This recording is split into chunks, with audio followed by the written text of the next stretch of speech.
Good evening, ladies and gentlemen. Welcome to the March 14, 2024 meeting of the Zoning Board of Appeals. First up, Okay, is Appeal 2024-001, Vincent and Thomas Franchini, 196 South Jamesport Avenue, South Jamesport, Suffolk County Tax Map Number 600-91-2-2.2, Residence B, RB 40 zoning, proposed two-lot minor subdivision. Applicant requests variances to and/or relief from Chapter 301-17, where proposed lot size for Lot 1 is 23,720 square feet. Minimum required is 40,000 square feet. Chapter 301-17, where proposed lot width for Lot 1 is 85.37 feet. Minimum required is 150 feet. Chapter 301-17, where proposed minimum side yard lot for Lot 1 is 20.4 feet. Minimum required is 25 feet. Chapter 301-17, where proposed combined side yard for Lot 1 is 43.2 feet. Minimum required is 55 feet. And Chapter 301-17, where proposed lot size for Lot 2 is 33,433 square feet. Minimum required is 40,000 square feet. This was adjourned from February 22nd, 2024. who's here for this? Right there. Right here? Yeah.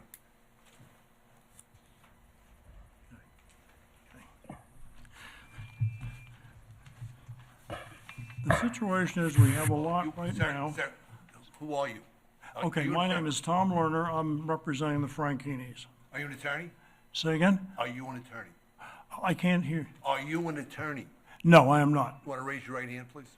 I'm acting as the agent for them. I'm aware of that. You want to raise your right hand. You swear to tell the truth, the whole truth, nothing but the truth, so help you God. Yes, I do. Put your hand down, please. Huh? Put your hand down, please. In a loud, clear voice, please state your name and your address. Okay. Thomas, middle initial P, Lerner, 4 Chapel Avenue, Brookhaven, New York. Floor is yours. Okay. We have a lot right now which we want to subdivide into 2 with an existing house.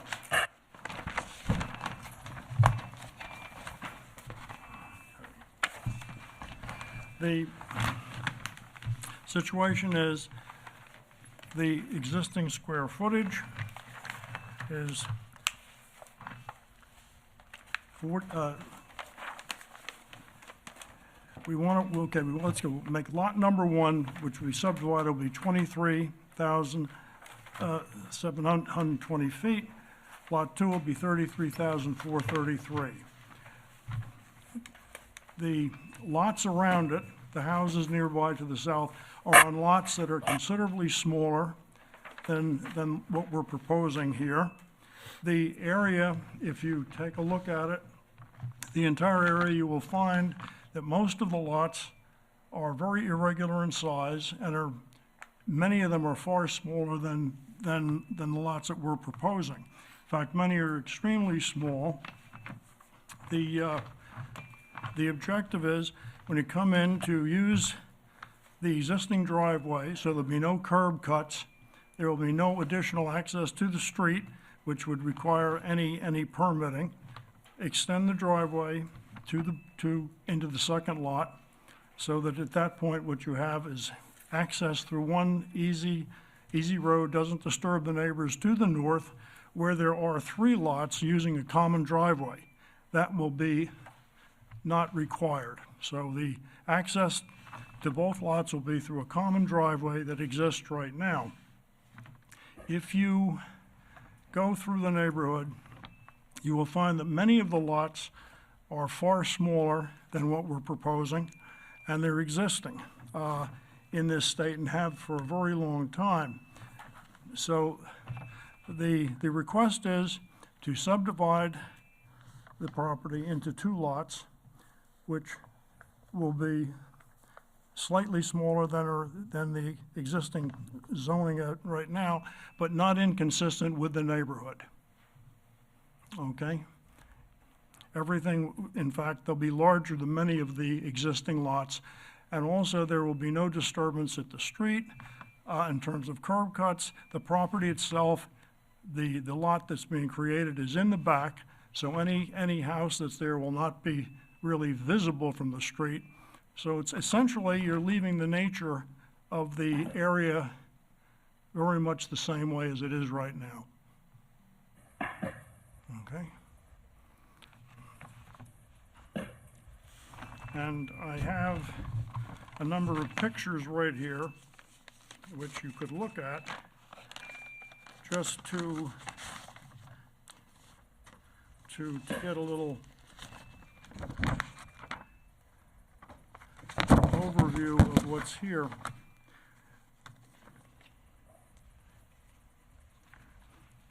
If I may bring them up. Jump to the clerk.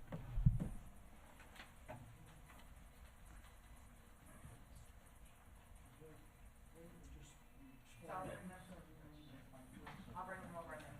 Do you need a copy of them? Do you want to do them on the, That'd be great. so we're gonna put them on the table, there's a camera right there, and you can sit right here so you're on the microphone.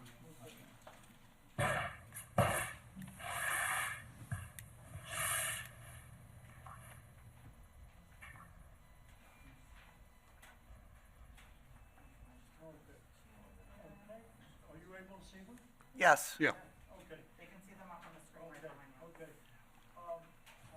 The main thing here is if you take a look, many of these houses. Excuse me, sir. Wait, what did you say? You're just going to have to move back some because we see the top of your head as you're over them. So if you camera's sit directly down, the above your head. microphone will pick you up. Altogether, sir, there's 11, looks like 11 pictures. Start. Okay.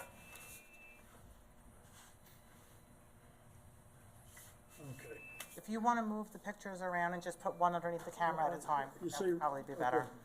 Let's start with this one. This is a historic house. You'll see it's very close to the street. The side yard is the fence, so there's virtually no depth to the property. A very small lot with an existing house. What address is that property? What's that? What's the address? It's on South Jamesport Avenue. How close in proximity to I the would proposed? I'd say it's within a third of a mile. Okay? A third of a mile? Yeah, or less. Okay? The property that we're talking about is on South Jamesport Avenue, so it goes all the way to the water. But the main thing that I'm trying to point out here is the fact of the basic fact that most of these houses have very small side yards and have very close to the street. Whereas what we're requesting is a situation where you will not even see the house. It will not affect side yards. It won't affect anything from the street. So essentially, it's just a linear projection. Do you have any photographs of homes within 1,000, 2,000, 3,000 square feet from the premises? Within that distance? Yeah. Well, in fact, there's not, and I would say that all of these are within less than 2,000 feet because they're on South Jamesport Avenue and immediately off of it. They're all very close. The area is very small. Right here is the middle of the screen. Now this right here is, what I wanted to point out with this one is these are two new houses. One of them is on a lot I know that can't be more than 20 or 22,000 square feet. The side yards on both of these are extremely close to each other.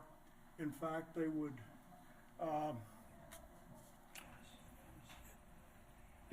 be considered outside of code basically at the present time. I don't know when they were built, but they're expensive houses and they're relatively new. And the other ones that I show, for example, this right here, this is much older, but this is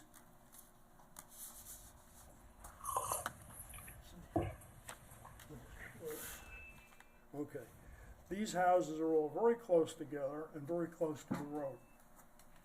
Okay, there's no setback on any of them, and they've been there, for a while, but they're not extremely old. But this is basically if there's so much of the housing stock in the area is non-conforming to current code, And what we're requesting is simply to actually have a bigger lot with the opportunity to build on it, which would in no way even be visible from the road, and wouldn't impact on any of the neighbors at all. In fact, the 3 lots directly to the south of this lot are smaller in aggregate than the proposed subdivision lot, and each one of them has a house on it. Okay, so.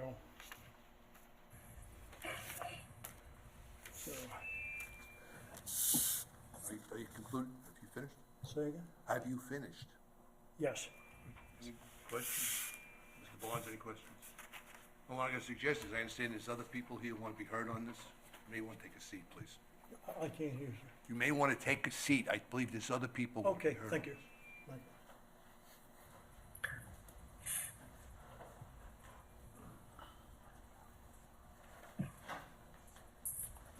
It's okay, you can leave that here if you want. Good Are evening, you members of the asking board. for, are you asking Ma'am. for, public, comment? This is someone on- Would like to make a comment. Yeah, we'll get to you. You're on Zoom, I believe, right? Yeah. We'll get to you. Okay, so you'll prompt me. All right. My name is Martha Reichert. I am an attorney with Toomey Latham, Shea, Kelly, Dubin, and Quartararo, 33 West 2nd Street, Riverhead, New York. I represent the owners, the adjacent owners at 200 South Jamesport, Mr. Terrence Gallagher and Ms. Roseanne Giambalvo. They have reviewed the plans, and they've asked me to come here to express sort of their view on this particular application and their concerns. In principle, they are not opposed to the applicants subdividing the parcel, but they would like to sort of request that the board take certain things into account. They want to ensure that the proposed common driveway remains where it is shown on the map on the southerly side. And with respect to the Lot 2, which is being created, which is what adjoins their property, they would like to request perhaps the imposition of some sort of vegetated covenant requiring, that the, 20 feet around the westerly and the northerly property lines be kept wooded. It is native vegetation there. And so they think that, with respect to creating an undersized lot and everything else, that they would be adequately protected and be mitigated if there could be an assurance that there would be vegetation protecting their sense of privacy. Anything else? That's it. Okay. There was somebody on Zoom, I believe, too? Yep, I believe so. You ready? So, you want to raise your hand? Hi, my name is Alta Indelman. I'm the property owner at the corner of South Jamesport Avenue and Peconic Bay Boulevard, which is approximately, Peconic Bay Boulevard is approximately 525 feet from the beginning of this property. And Ma'am. my question Ma'am. has to do Ma'am. with Hold on. storm drainage Ma'am. in the area. Ma'am, are you listening? Talk directly into it. Ma'am, are you listening? I'm sorry. Yeah, would you, for the purposes, would you raise your right hand? Swear to tell the truth, whole truth, nothing but truth, so help you God. Oh, yes, I'm doing that. All right, and once again, your name is? My name is Alta, A-L-T-A, Indelman, I-N-D-E-L-M-A-N. And your address you gave? My address is 1039 Peconic Bay Boulevard, which is the corner lot at South Jamesport Avenue and Peconic Bay Boulevard, directly to the north of this property. All right. Much appreciated. My lot is 1.2 acres. My neighbor directly to the south, which is just opposite the driveway of this property, is 1.2 acres and some. My concern is strictly about storm drainage in the area. The application appears to indicate that there's no Suffolk County regulated storm drainage within 500 feet of the property. I believe that's in error because there's an easement, there's a right-of-way on my property for the drainage ditch, which is called a stream for the whole area, that then crosses South Jamesport Avenue, I'd say within 300 feet, or maybe even less than that, of 196 South Jamesport Avenue. And it is a county-regulated stream, and the lagoon where it empties into is also regulated, and there's another drainage valve that regulates that emptying into the bay. There's a significant problem with storm drainage flooding in this particular area. And my concern is, A, that the application be accurate about the proximity to these county-regulated drainage locations. And assuming those, that I'm correct, that it is closer in proximity than is indicated on the application, my concern is that any future, I'm sorry, I'm in New York and there's a siren outside. I'm concerned that it not be exacerbated by any reduction in the percolation of the soil by new basements or other construction. Any questions about, anyone remark? No, anything for him. Anybody else on Zoom? There's somebody up there not answering that. must- They're not answering? Yeah. All right. I think you had some remarks. Yeah, I have some questions first, and then remarks. Number one, as to Miss, and if I mispronounce it, I apologize, Indelman's comment. Do you agree that there is drainage within proximity to the property such that the application should be amended to reflect that? There's no problem with drainage. That's not my question. She Sir, indicated, sir, would you go to the microphone, please?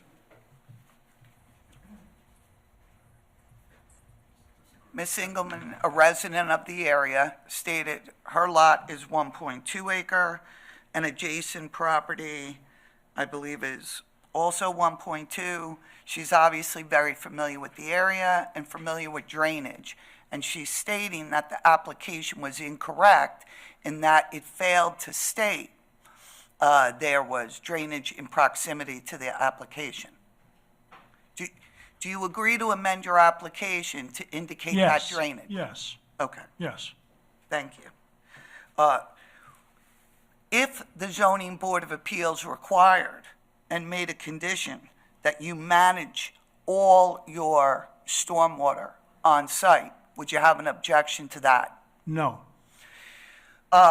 Next, I have a question, if I could, for Council, Reichert. yes, if I could.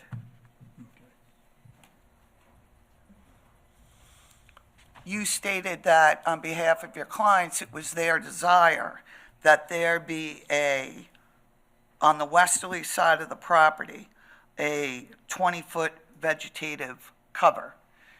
Can you describe to me, would that vegetative cover, could it be grass?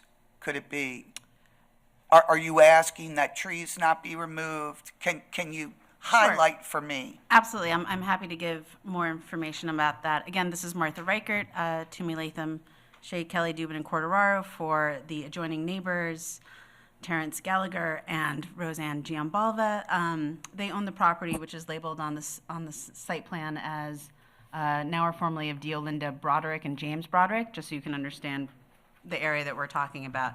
With respect to the vegetative buffer, I think that from an environmental standpoint and from also just sort of the existing community conditions, this is wooded. If you look at any aerials or even the photo overlay that was supplied by Young and Young, this is existing wooded native vegetation. And so, I think as a first preference, it would be basically no cutting, no tearing anything out, just leaving it wooded. I think our second preference would be vegetated with landscaping. I mean, the idea is to sort of protect privacy in this area, because my client's lot is set all the way back and has always enjoyed sort of a reasonable expectation of this wooded area and the privacy. So, I think that given that the RB zoning code already restricts any accessory structures from being, they have to meet a 20-foot rear setback, if we could have a 20-foot vegetated covenant there, right? So basically, no removal of existing vegetation. That would go a long way to preserving the current character of the environment there.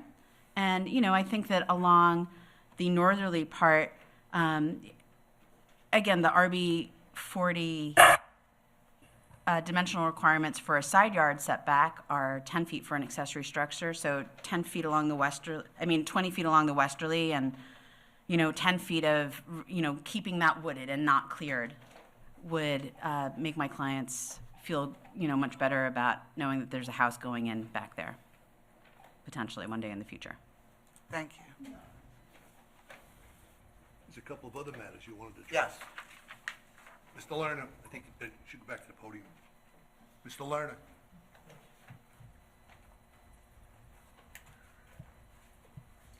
Yes. First of all, do you have any problem with what was just discussed about the vegetation? I did, Do you have any problem with about the vegetation that was just discussed? no, there shouldn't be a problem. Okay. Now, there's other matters you want to address? Yes. Next, with the proposal for the driveway, is it your intention to enter into and covenant for shared driveway access between lots 1 and lot 2? Yes, yes.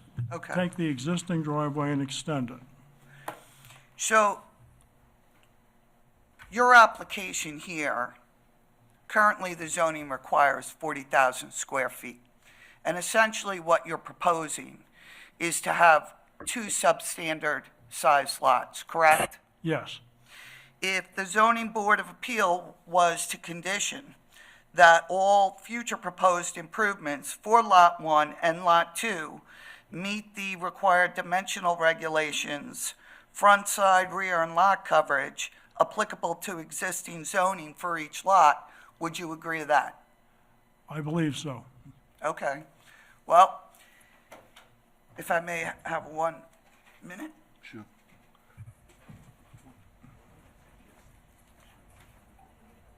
No, I got it all for you. I got it, put it in. Yeah. I can read it Okay. if you want me to.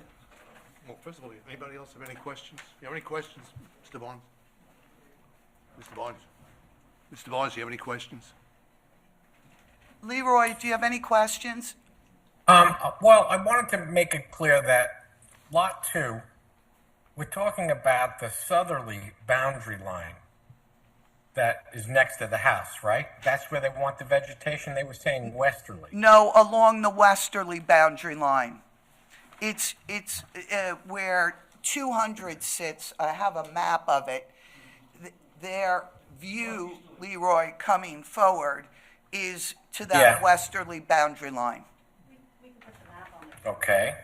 Sure. Yeah, it's, Leroy, if we could, we're going to put a map on the counter, and council's going to show it. You want this one? this is the Broderick, now we're formerly Broderick. Yeah. So it's the eastern and the northern boundary lines that you're talking about. Correct. He's switching it over for you. Just give him a minute, he'll pull it up. And if you sit and speak and then point, it won't show like the back of your head. Exactly, which no one wants to see. All the mics will pick you up. Jason, do you have that? Justin, rather? Justin? Okay.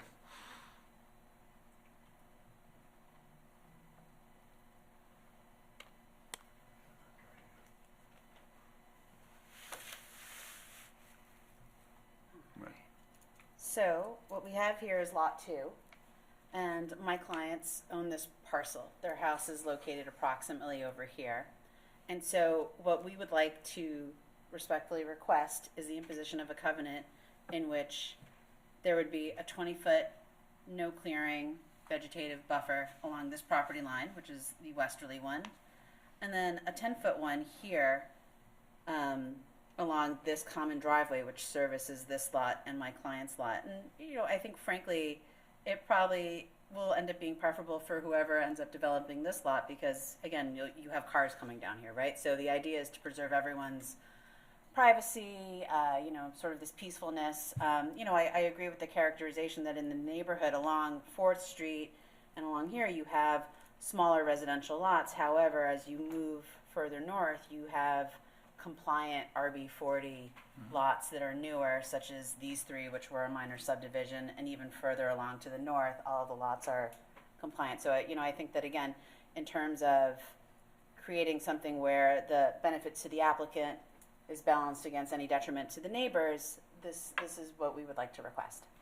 Just one question. I believe you said to the west. It's the west side of your client's property, but it's. No, I'm No, talking it's about the the western westerly side of Lot 2. Lot 2. Okay. Right.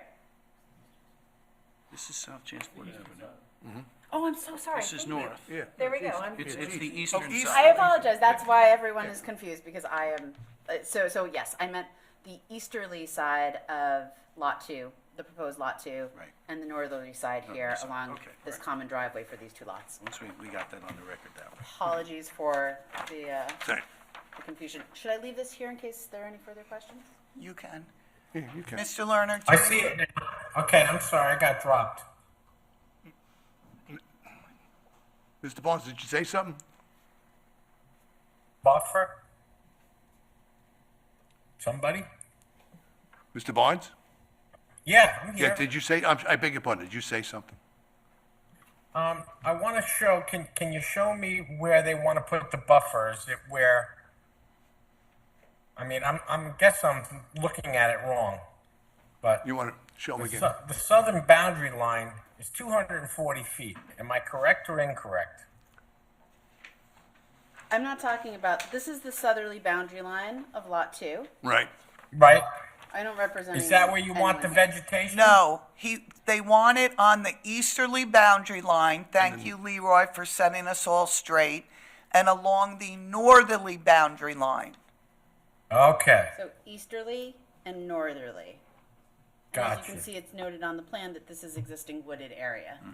Okay, so now we're seeing it correctly. The other suggestion I would have, Anne Marie, is that the planning staff actually call out what kind of buffer should be made so that everybody's comfortable with the buffer. Whether they call out arborvitae's, green giants, natural buffering, but to be identified on the plan and as a condition and as part of the resolution when and if we approve it. Did you hear that? Yes. Do you agree with that, board members? Mr. Lerner, and do Anne you Marie? agree with that? Yes. Thank you. Okay, that's Anything better. else, Leroy?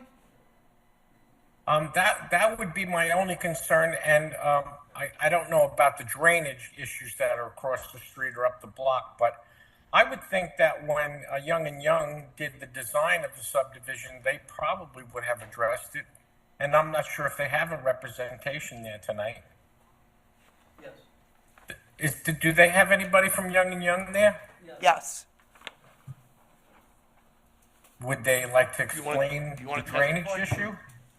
Leroy, but they have agreed that they're going to maintain all their own stormwater. Okay. And they'll Well, cover I believe that. someone else was, well, okay. Hey, you wanna Alta raise your right hand? Eidelman was the one that was Tell the truth, concerned. tell the truth, nothing but the truth, so help you God. I do. Put your hand down, loud, clear voice, put your hand down, in a loud, clear voice, please state your name and your address, please. Yes, Thomas Wolpert, civil engineer with Young and Young, 400 Ostrander Avenue, Riverhead, New York. You want to respond? Hi, Tom. Yeah, I'm sorry, would you repeat the question? I was hoping that when the subdivision was designed, Alta Eidelman was discussing drainage and things that are maintained by Suffolk County. Did you address that, or did you consider that as part of laying out the lots? We did not consider drainage as an issue at all with this subdivision because we don't believe there is an issue. And furthermore, I'm Okay. not aware of any county drainage easement that traverses our property. We are aware and have identified in the application documents the presence of a New York State DEC mapped freshwater wetland, and that is shown on the map. We are fully aware that a permit or a letter of no jurisdiction will be required from the New York State DEC for that freshwater wetland. However. Okay, and that will be part of the building permit application for lot 2. Yes, we, after zoning board of appeals, we have kind of a long way to go. We have to deal with the Suffolk County Okay. Health Department, the New York State DEC, as well as the Riverhead Conservation Advisory Council. Okay, well, I would hope that Alta Eidelman is satisfied with explanations. Alta, can you say anything about that?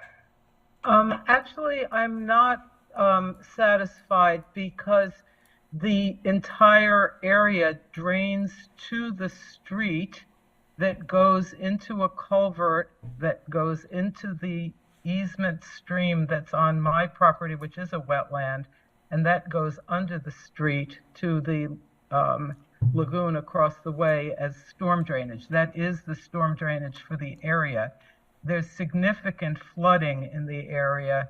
All winter, we've had that issue, and we've had it before. It has to be addressed, and any retainage is a significant issue. I'm not sure what method of retainage. You would need some tanks underground or something to that effect, because the soil percolation, it's completely saturated. Well, I think that as a condition in the subdivision that we can put in our approval, that drainage will be installed if necessary to maintain any water runoff the property.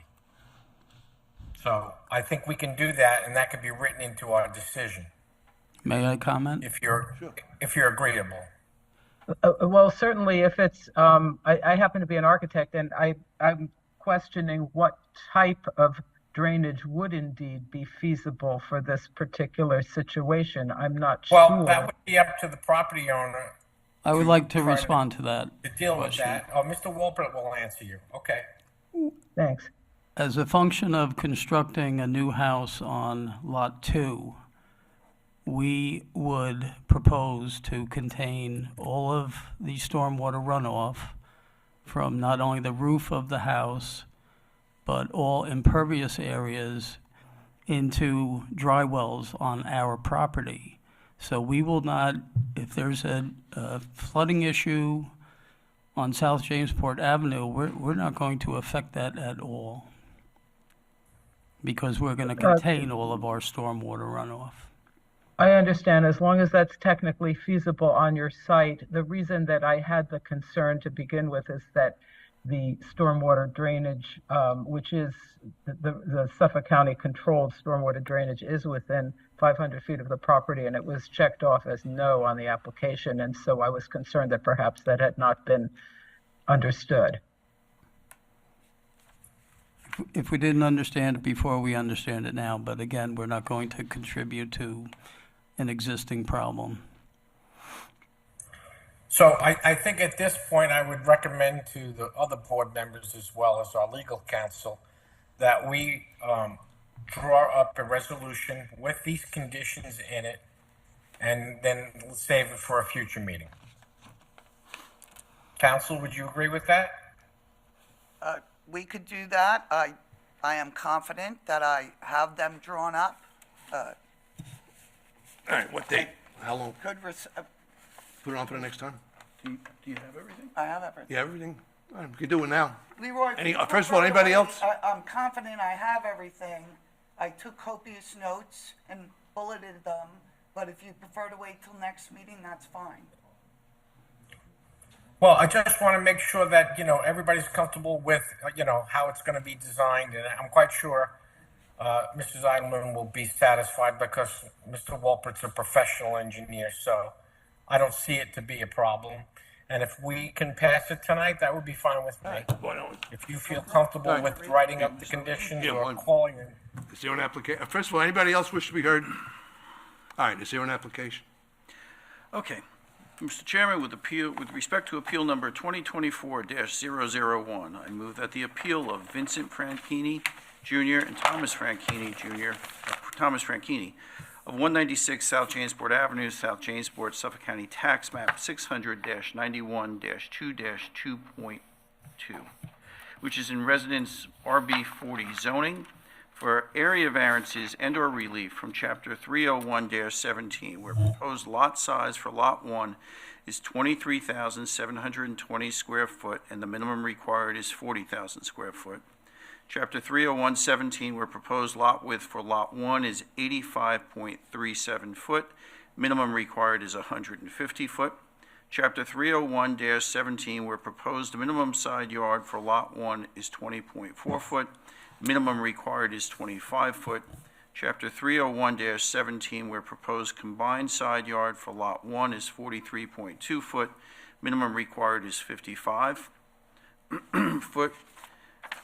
And Chapter 301-17, where proposed lot size for Lot 2 is 33,433 square foot, minimum required is 40,000 square foot, be granted subject to and conditioned upon the following.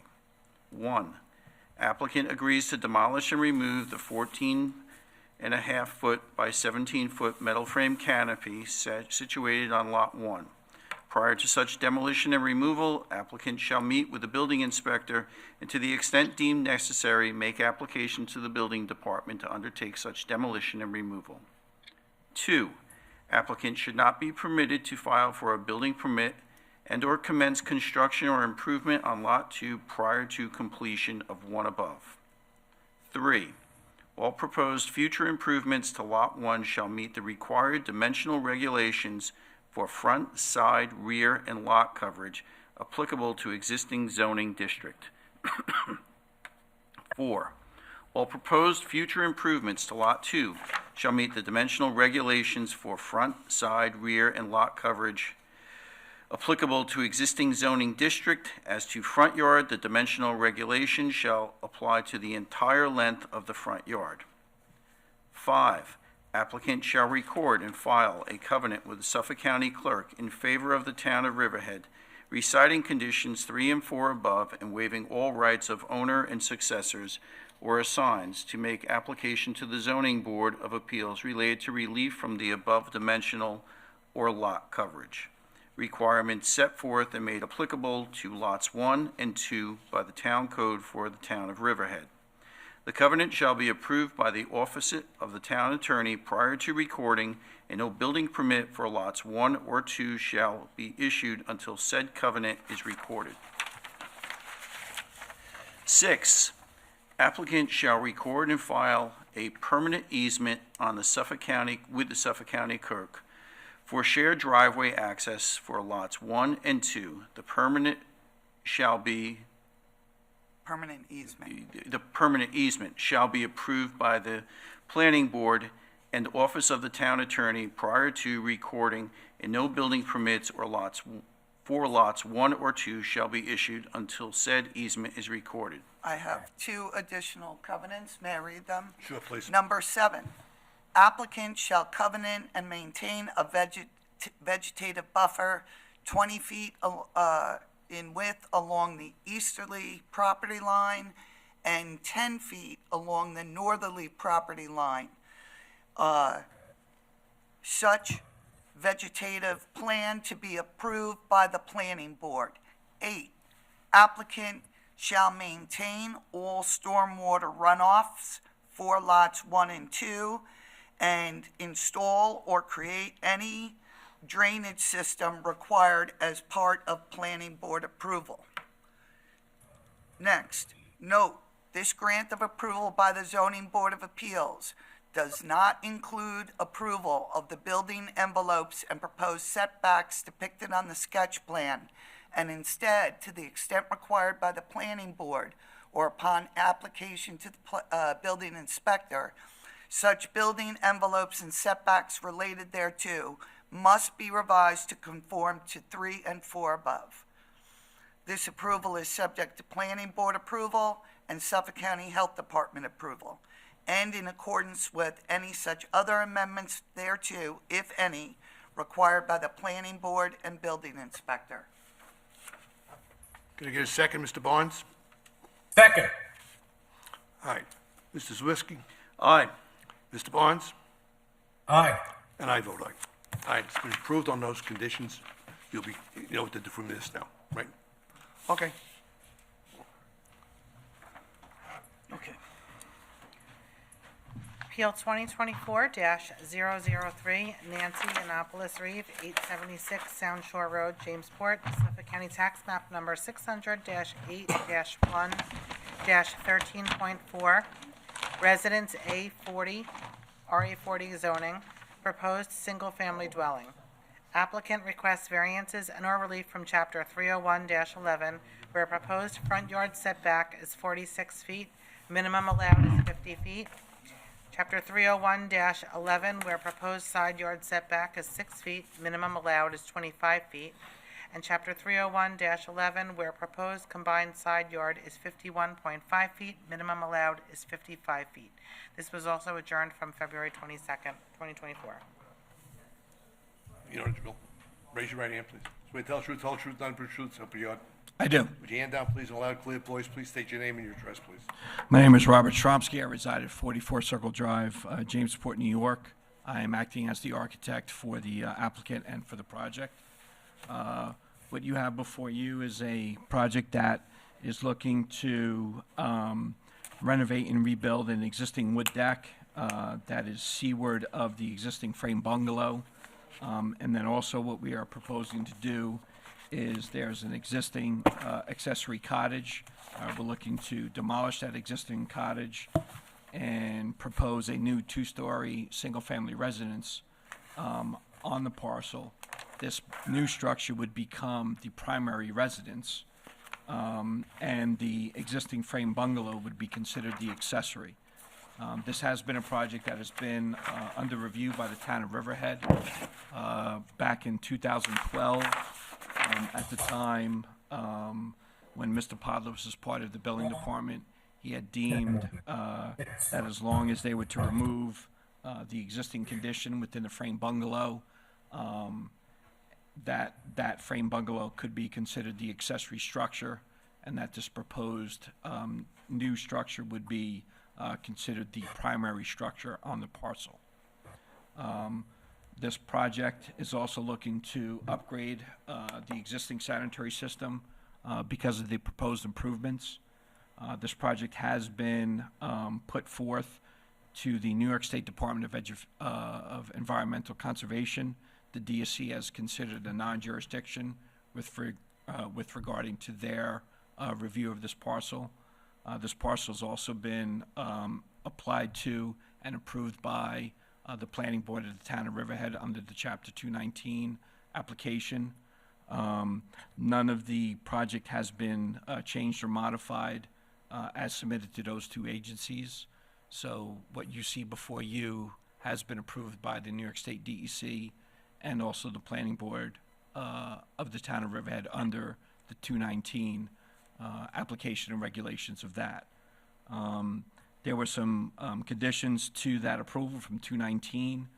Most of those conditions are basically just standard, make sure removal of debris, no work to be done landward of the upper bluff. The reconstruction of the deck is just to be just the reconstruction of the deck. And then they also noted that the proposed two-story cottage is actually outside of their jurisdiction. The only element that would be part of their jurisdiction was the reconstruction of the existing wood deck. Beyond that, and obviously I do appreciate the fact that the board allowed us to adjourn the meeting from the previous meeting. Unfortunately, the owners couldn't be here. So at this point, if you have any questions regarding the project, I'd be more than happy to go over that with you. So I have a question. At times, you refer to the structure as a cottage, then a bungalow. It's a single-family residence, correct? And it has a certificate of occupancy for such. Which one are we talking about? The structure that's seaward or landward? Seaward, Seaward, that is the existing primary residence at this point. correct. So, and there's a certificate of occupancy for that use, correct? Correct, And it has been used for years as a single-family residence. correct. And the new docks, the decks that you're proposing, those actually complement and are attached or affixed or proximity to that existing single-family residence. Yes. Okay.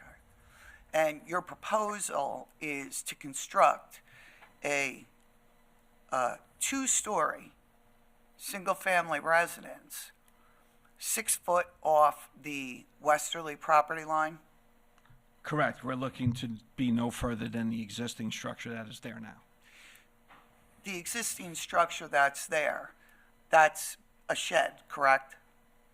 I don't know what it's exactly used for now. The only certificate of occupancy that I located was, basically, it's a shed structure. Correct. It's not a cottage, it's simply a shed, like a storage shed.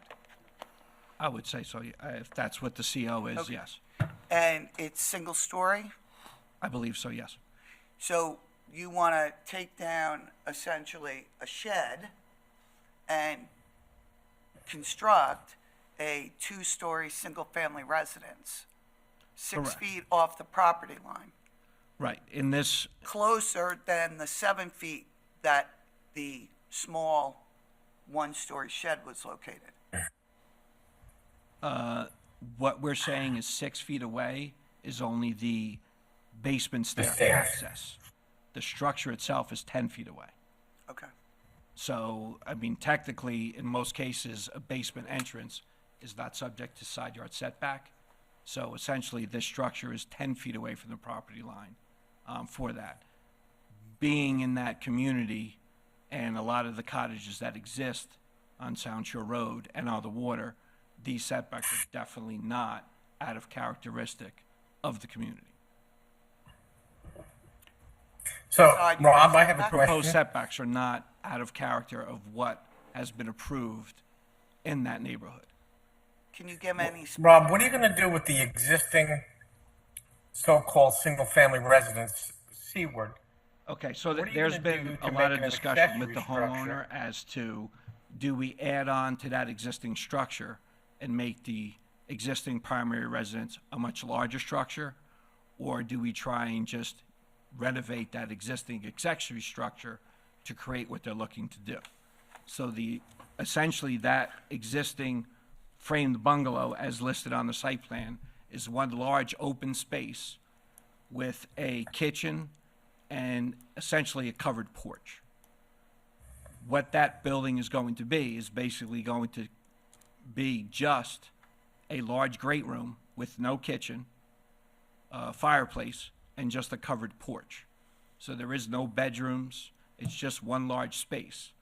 One of the things is that the family has owned this property for over 40-plus years.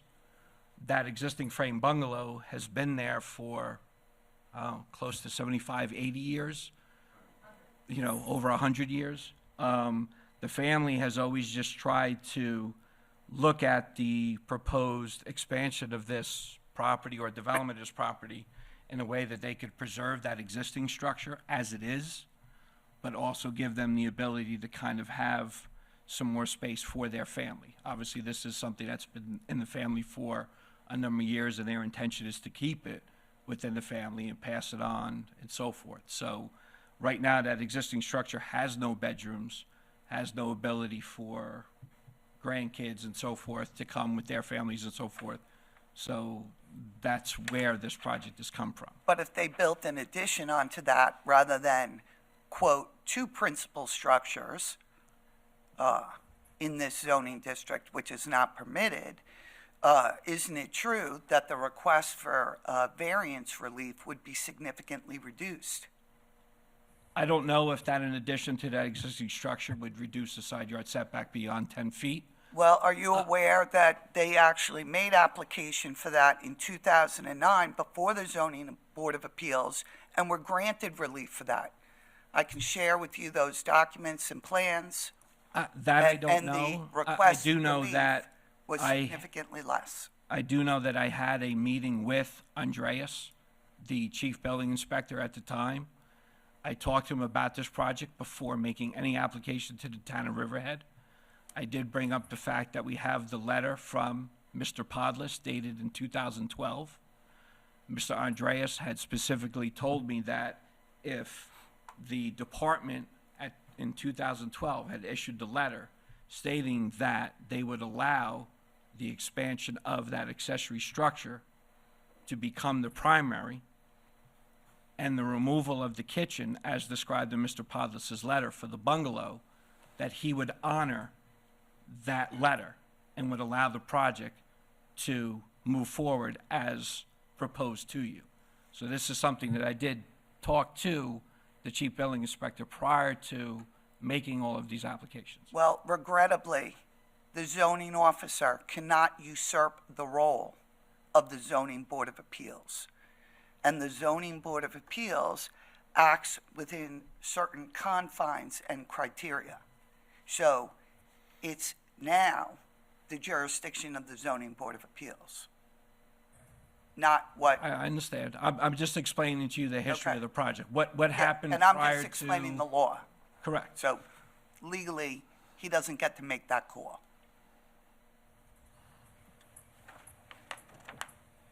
Mr. Scribes, I'm uncomfortable with the idea that we're gonna wind up with two one-family homes. Persuade me that I'm wrong. One of the things I would say is that when you look at this property, if there are no bedrooms in that existing frame bungalow, it is just one As we large speak. open space. As we speak, there's nothing there. There's no bedrooms and there is no bedrooms proposed. It would just be one large open space with a covered porch. Granted, it would be somewhat larger, but in no instance would I see that any differently than many projects that I've brought to this board where we have done a single-family residence with a detached structure that had living space above it. And those living spaces are just one large open recreational space with no bedrooms. I have been before this board many times where we have seen two separate structures. And this accessory structure we're proposing is a 28 by 32.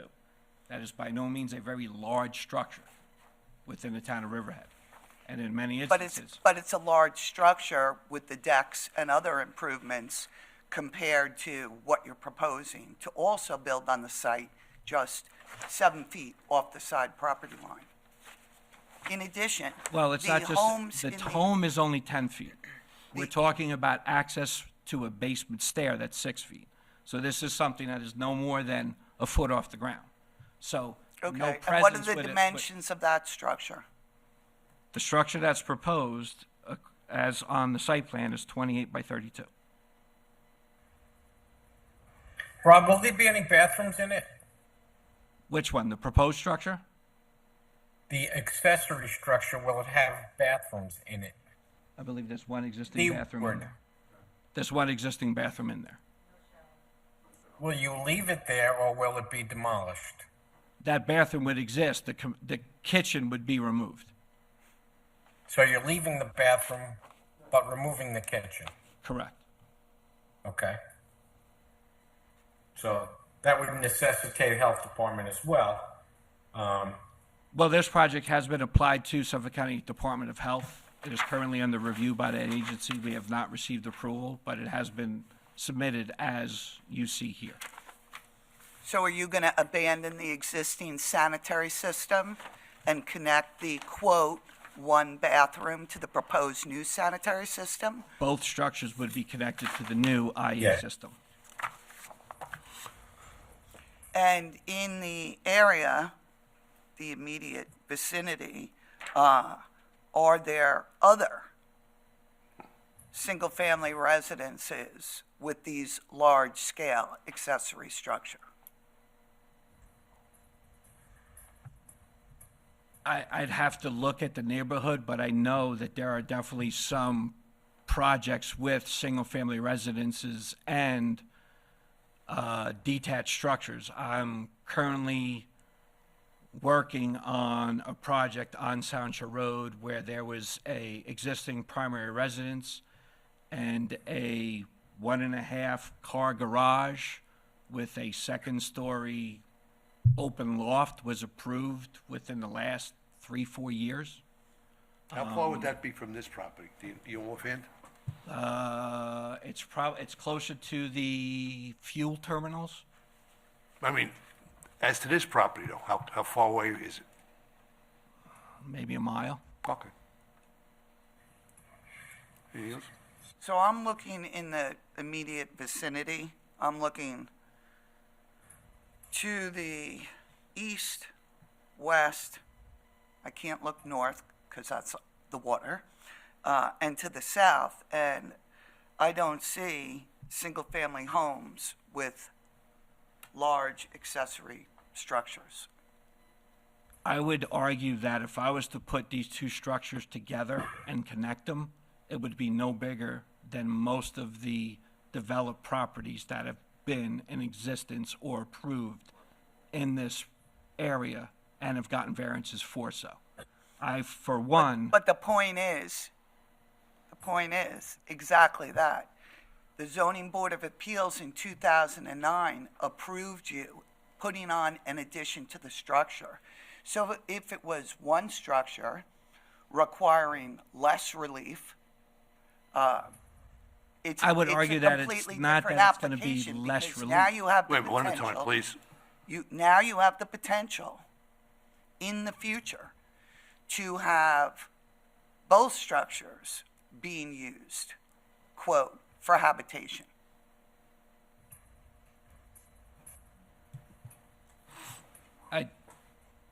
And that's not an accessory structure. I don't see this property as being any different than other properties that have been approved where you have a primary residence and accessory structure with living space. I understand that this may be slightly unique, but if I was to pull the proposed structure closer to the house and connect it with a breezeway, I'm now just a single-family structure. The mass of the structure would be no difference. There would be no difference to the impact to the community. It's just instead of one structure, you have two. I understand that the town may have reservations as to, oh, this may become a rental, this may become this, but I don't think that we always have to look at a parcel or a project of what the homeowners may do illegally. This is something that's been in the family for well over 40 years. This is something that they've used within the family. There is no intention to leave it out of the family. They've never done anything that has been a detriment to the community. They've always been using their properties in accordance to keeping the rural character and the private nature of the area intact. I understand that they're hoping to, instead of having one large structure, two smaller structures. One could argue, is that more of a benefit to the community to have a much smaller structure versus one large McMansion, which everybody seems to not like? That's pretty much the argument we have before the board. So, Rob, you stated just now there shouldn't be an objection to using it for habitable space. So is it the intention to utilize it for sleeping quarters? Their intention is to not have sleeping quarters there. Their intention is to keep the recreation and the deck on the water, and that the sleeping quarters would be in the new structure. Okay. The way it's currently configured, could you switch the septic system to the other side of the property and move this, quote, proposed new residence to the opposite side such that it would sit along that right-of-way and not be immediately adjacent to another residential home? I mean, that's something you'd have to ask. But physically, the dimensions of the property would allow for that, correct? There are things that we could move the property. I mean, right now, what we're proposing is that the footprint of the proposed structure is no closer than the existing structure. The only thing that's closer to the side yard is the basement entry. If I was to eliminate the basement entry, the project would be 10 feet. You would conform. Would conform. So the only issue that I'm here for with the 6-foot setback is a basement stair. right? But you're also seeking to go from a shed, non-habitable shed, and creating a two-story, single-family residence. That's Not what the small in project is. size, requiring the side yard relief. Again, if I was to take this, if we were to eliminate the basement stair, then there's no side yard relief for the proposed structure. Yeah, that would be eliminated from the variance request, if it is a request. I didn't look at the request, but I think what Rob's trying to say also is that there are structures that are along the Sound that have two-story single-family dwellings and that have accessory garages with recreational space on the second floor. It's almost the same thing. So the only thing the town people would want, or the town government would want, is how do we make a guarantee that it stays that way? You know, can we have an annual inspection? But that doesn't seem legal to me either. So I don't know what the compromise is, but I see both sides. I would have to defer to the other members to see what they think. If I could just, the homeowner would like to make Sure. a presentation, if I could just ask her. Sure. You want to raise your right hand, please? Swear to tell the truth, nothing but the truth, so help you God. Yes. Put your hand down, please, in a loud, clear voice. Please state your name and your address. Nancy Reeve Yiannopoulos. Permanent address is 3 Woodley Place, Weetag, Connecticut. You wanted to add something? Yeah, that the Pull that down towards you. Thanks. The existing structure was built in the 1920s. It's a bungalow. People said, you should just knock that down and build something else there. But it's an old bones bungalow. You don't see many of those anymore. And I just felt like it belongs there. Some of the huge houses that they're building right along that shoreline they seem monstrous to me, and this just seems to fit in the character. So we're looking for some relief. It's not winterized. There's one tiny bathroom, God knows how long ago that was stuck on there. No indoor shower, no dishwasher, and so it's barely even used as a kitchen now. So we have no sleeping space for our growing family and grandkids. It's not air conditioned, it's not heated, we have to shut it down. So we'd like to be able to use, to have the structure where the shed is. It's a pretty big shed. We're not building, and it's also where we felt that where it's tucked on the side of that property, where the shed is now, doesn't obstruct our neighbors' views. If we put it over further toward the right-of-way, it would block the neighbors right behind us view of the water. So we've been sensitive to that. We've spoken to them. We've said, listen, this is what we're hoping to do. It's going to be the tiniest structure that we can make so that we can have some sleeping spaces for our kids finally, and be able to, hopefully, my husband and I use it year-round. So that's, any questions about any of that? You said you spoke to your neighbors. What was their response, if any? They didn't object. I don't know if one neighbor emailed me and said he didn't object to us doing this, but were we going to live there year-round? And I said, not right now, maybe at some point. We do not intend to rent it, either structures. The bungalow's an old bungalow. It's not something that would be easy. I wouldn't feel safe renting it. We don't want to rent it. Okay. So another question is, if it stays in its current condition, you would not heat or insulate it? The bungalow, no. No, So you would just take the kitchen out and have one big space, no insulation, no. no heat? That's the whole point, not to change that. It used you to would be, I only think, use a it during day the summer bungalow. months. I'm sorry? You would only use it during the summer months. Yes.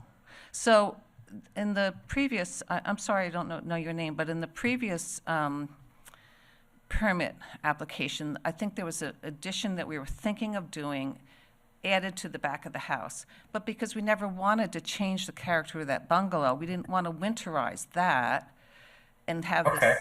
this non-winterized front section and then winterized back section attached to it. It just didn't make sense.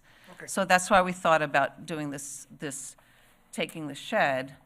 We restored the bungalow. We had Gabriel help us level it and restore it. So it looks pretty much like it did in the 1920s, and we want to keep Okay. it that way. Okay, thank you. That's, Can I just that's ask good, you that's just one fair. question? When you said the neighbors who would be the closest to where you're seeking relief from, which I guess would be to the west, did you speak with them? I guess there was Radasta. Rodasta. Yeah, she knows of our plans. Okay. She has not, it's the neighbors in back of us that I was worried about their sign. No, the one to the west. Yeah. Yeah. Yes.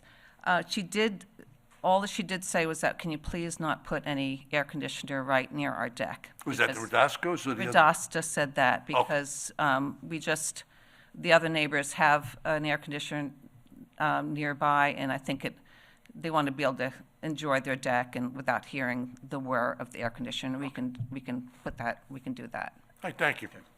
Anybody else wish to be heard? Anybody on Zoom? Wait a minute. I don't have that one. Do you have that one? No, this is the next one. This is 003.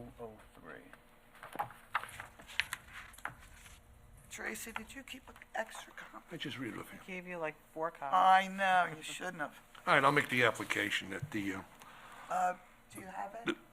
I'll make it. We'll do it right I'll over make here. it. I wouldn't do that. Hold on.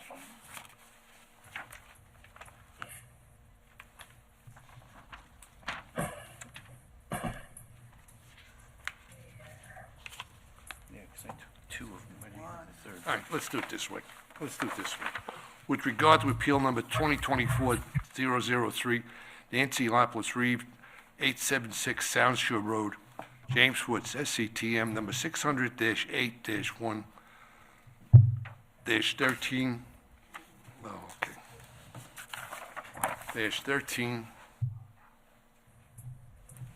Where is it?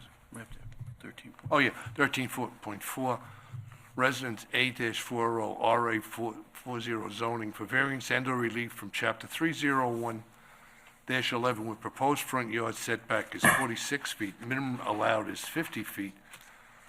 301-11 with proposed side yard setback is 6 feet, minimum allowed is 25 feet. And 301-11 where proposed combined side yard is 51.5 feet, minimum allowed is 55 feet, be approved subject to and conditioned upon the following.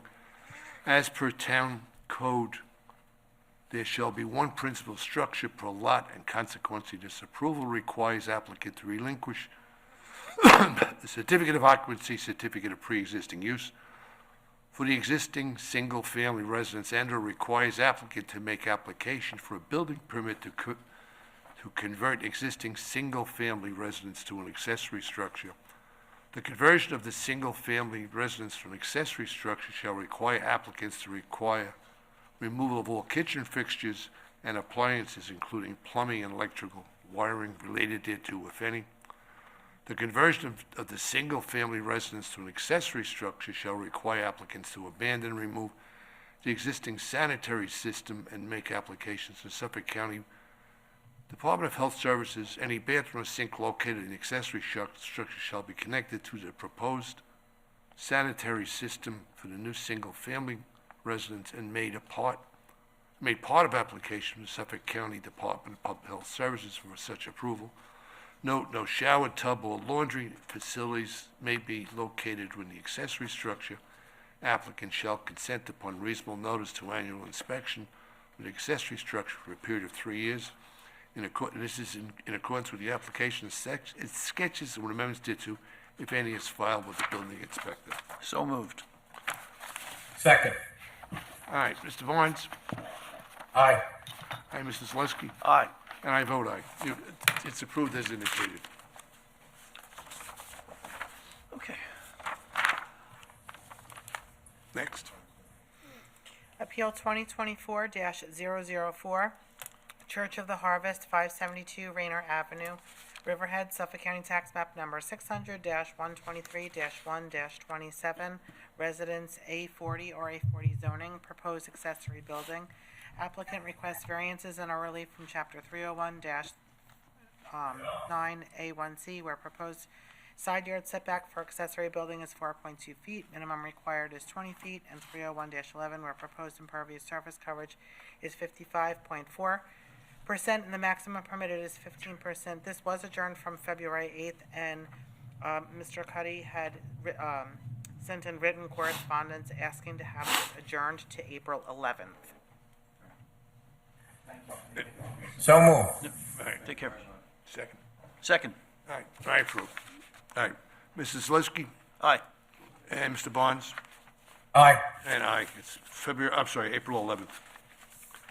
Last and not least, Okay, Appeal 2024-006, 1716 Route 58 LLC, 1716 Route 58 Riverhead, Suffolk County Tax Map Number 600-101-1-10.21, Business Center BC zoning, proposed freestanding sign. Applicant requests variances and a relief from Chapter 301-249C2, where proposed aggregate area is 53.5 square feet, maximum permitted is 32 square feet.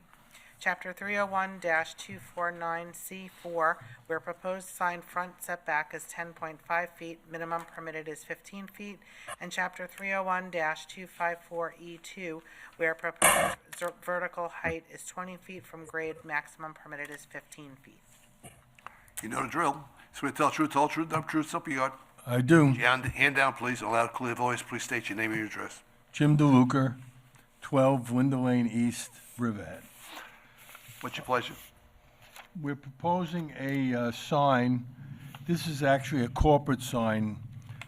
If you look at the file, I included pictures of other signs on Route 58 with car dealers, and I also included the proposed sign, corporate sign for Riverhead Dodge, Chrysler, Jeep, and Ram.